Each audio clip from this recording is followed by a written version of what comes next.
Why does your BC look like your AD? Let me explain. Why is it, and you've heard people say this before, or maybe you have said it, this is just who I am. This is just how I am. This is just how God made me. I just keep it real. I just keep it, no, you keep it hurtful. Know what kept you safe when you were younger? That mannerism, that behavior where you had to be tough and strong and talk sharply, it may have worked for you in other times, but you let it become who you are. And I would say to people who lead with that, this is just how I am. So you just gotta take me as I am. I'm not changing for nobody. That's saying a lot more than you think. Then you're saying that Jesus can't transform you. Then you're saying that I choose to remain unchanged.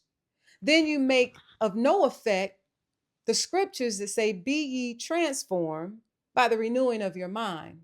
Oh, wait, put off the former man and put on Christ. Oh, wait, for the inward man is renewed day by day.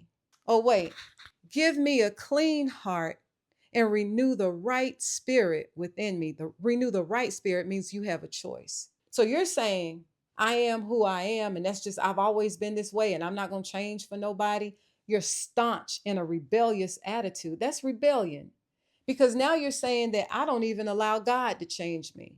God knows who I am. And I've even heard people in his face, y'all. I've even heard people be very bold about saying, God knows how I am. He made me this way. No, he didn't. What happened to you made you that way.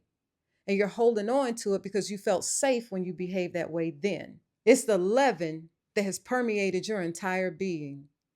It is that unseen, permeating influence of something that you did then that has become who you are in totality. And now you lead with it. Really, what you're leading with is you're leading with your pain. You're leading with your bitterness. You're leading with your brokenness. And you're staunch in it. Like you're steadfast with it. Like you're now what used to hurt you and broke you, you've become proud of the shell you put up that kept you safe then. And I would urge you to consider what you're saying, that you have remained unchanged, even though even though you're saved, even though you've said, I'm a disciple of Christ, meaning I'm an apprentice. I'm going to study how Jesus lived, how he talked, how he responded to people who were unkind to him.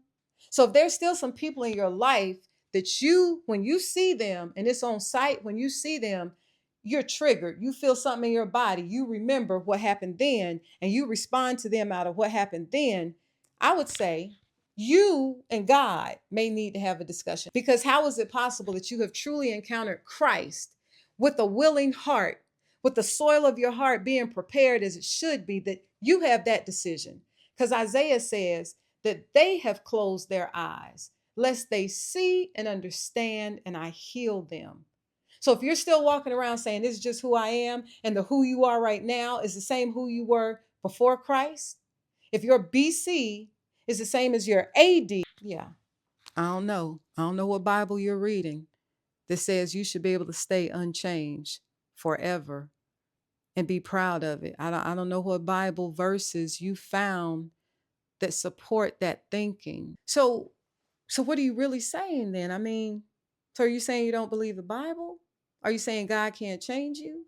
Are you saying that Jesus died so that you could be free from the bondage of sin in your past? But I mean, what are you saying when you say this is just who I am and I'm not going to change for anybody? Is your BC the same as your AD?